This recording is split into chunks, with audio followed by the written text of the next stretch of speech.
हाँ तो दोस्तों यहाँ पे आदित्य बिरला मनी के क्वार्टर वन के रिजल्ट आ चुके हैं, तो उसी के बारे में हम इस वीडियो में बात करेंगे और जानेंगे कि अब आपको आदित्य बिरला मनी के अंदर इन्वेस्टमेंट करना चाहिए या नहीं। तो चलिए शुरू करते हैं।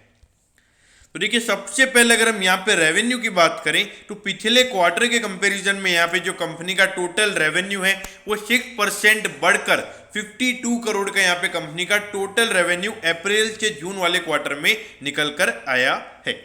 अब इसके बाद अगर हम प्रॉफिटेबिलिटी की बात करेंगे तो यहाँ पे जो कंपनी की प्रॉफिटेबिलिटी है वो क्वार्टरली बेसिस पर 52% बढ़कर 5.62 करोड़ का यहाँ पे कंपनी का टोटल नेट प्रॉफिट अप्रैल से जून वाले क्वार्टर में निकल कर आया है।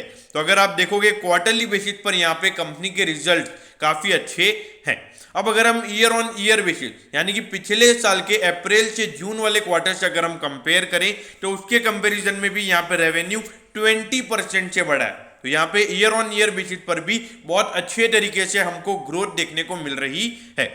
और अगर प्रॉफिटेबिलिटी की बात करें तो वो यहाँ पे 58% ईयर ऑन ईयर बेसिस पर बढ़कर 5.62 करोड़ का यहाँ पे कंपनी का टोटल नेट प्रॉफिट निकल कर आया है।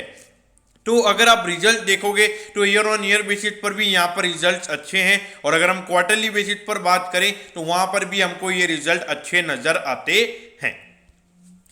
अब ये देखिए अगर हम इस कंपनी के मार्केट कैपिटलाइजेशन की अगर हम बात करें तो 465 करोड़ का इस कंपनी का मार्केट कैप है। बहुत ही छोटी सी कंपनी है, और अगर आप देखोगे इंडस्ट्री के पीई के कंपैरिजन में आपको सस्ते वैल्यूएशन पे मिल रही है। 44 का प्राइस टू अर्निंग रेशियो इसका है और इंडस्ट्री का 48 का है। और अभी ये जो कंपनी के रिजल्ट आए हैं इससे अर्निंग पर शेयर कंपनी का बढ़ेगा और प्राइस टू अर्निंग रेशियो वहां पे हमको और कम होता हुआ नजर आएगा। अब ये देखिए अगर हम ग्रोथ की बात करें तो पिछले 4 साल से लगातार यहाँ पे कंपनी का रेवेन्यू बढ़ रहा है, लेकिन इन परसेंटेज वाइज अगर हम बात करें तो 4 to 5% का ग्रोथ ही हमको यहाँ पर देखने को मिल रहा है। और अगर प्रॉफिटेबिलिटी की बात करें तो 18-19 में प्रॉफिटेबिलिटी थोड़ी सी कम हो गई थी, फिर वापिस यहाँ पे हर साल हमको प्रॉफिटेबिलिटी बढ़ती हुई नजर आ रही है। तो देखिए यहाँ पे धीरे धीरे यहाँ पे बिजनेस तो बढ़ रहा है, ऐसा नहीं कह सकते कि बिजनेस यहाँ पे हमको कम होता हुआ नजर आ रहा है।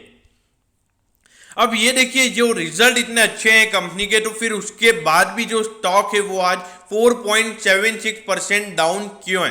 क्योंकि देखिए अगर आप देखोगे इस महीने के स्टार्टिंग में स्टॉक अराउंड 50 रुपए के लगभग ट्रेड हो रहा था, और अगर आप देखोगे वहां से 40% ये स्टॉक अभी ऊपर जा चुका है। तो देखिए 40% कोई स्टॉक अगर ऊपर जा रहा है तो वहां पे थोड़ा सा प्रॉफिट बुकिंग आना नॉर्मल सी बात है।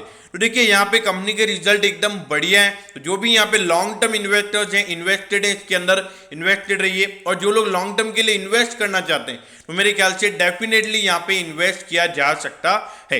लेकिन देखिए शॉर्ट टर्म की अगर मैं बात करूं तो जो मार्केट ने यहाँ पे बिहेव किया है, तो रिजल्ट आने के बाद जो स्टॉक में हमको 5% की गिरावट देखने को मिली है, तो मेरे ख्याल से ये थोड़ा सा डिसअपॉइंट करने वाली बात है। इसका मतलब ये कि जो मार्केट की एक्सपेक्टेशन थी वो यहाँ पे ज्यादा थी, इसीलिए आपको यहाँ पे थोड़ा डिसअपॉइंटमेंट देखने को मिल रहा है। तो देखिए ये शॉर्ट टर्म के लिए थोड़े इश्यूज हो सकते हैं, तो अगर आपने शॉर्ट टर्म के लिए बाय किया तो आपके लिए इश्यूज रहेंगे। लेकिन अगर आपका व्यू लॉन्ग टर्म का है तो लॉन्ग टर्म में मुझे नहीं लगता कि यहाँ पे कुछ चेंज हुआ है, या फिर जो इनकी ग्रोथ दिखने को मिलती है हमको वो आने वाले टाइम पे वैसी ग्रोथ हमें नजर आती है।